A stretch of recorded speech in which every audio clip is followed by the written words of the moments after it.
The Philippine capital, Manila, avoided the Category 5 storm, the city of Tacloban bearing its brunt.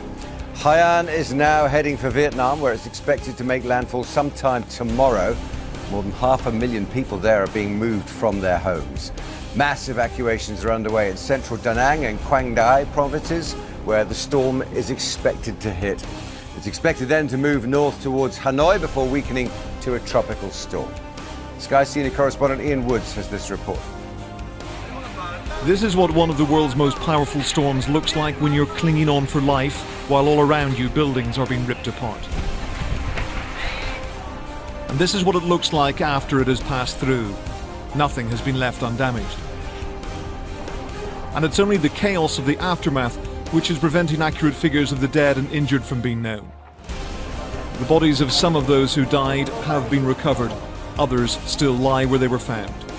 We have so many dead people. We don't have bags. Bags for the dead.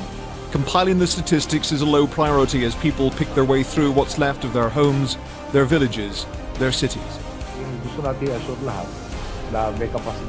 President Aquino reassured his people that the government would cope with the aftermath, but admitted that the official death toll would rise. We have not begun to count. We have not begun to count because there's no information. Even between here and Tacloban, there's no radio, there's no cell site. The devastation is, I don't have the words for it. It's really horrific. They've seen this many times before. Typhoons pass through the islands around 20 times a year, but they've never encountered a storm of such power and size. I'm looking for my grandmother, my mother, father and my child, who I accidentally let go of during the typhoon.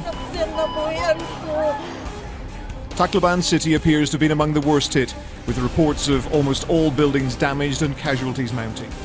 Almost 250,000 people live here and will be in urgent need of shelter given how many homes have been flattened or the roofs torn off. These harrowing photographs come from Palawan province. Those who survived are having to collect those who did not.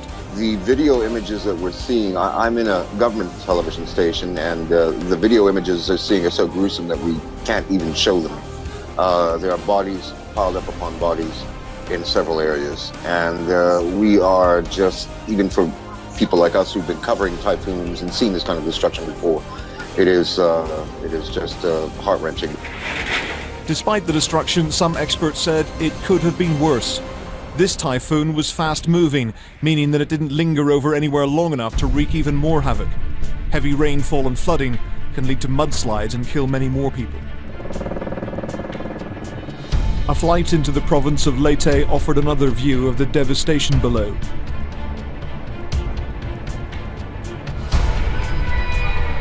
On the ground, children wept and trembled after what they had endured.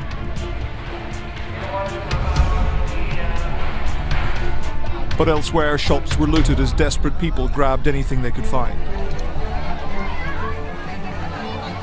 Lives were saved because warnings about the magnitude of the incoming storm had prompted a mass evacuation.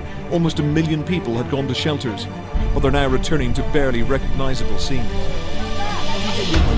Typhoon Haiyan is now heading towards Vietnam, and people there are preparing as best they can to protect themselves and their property.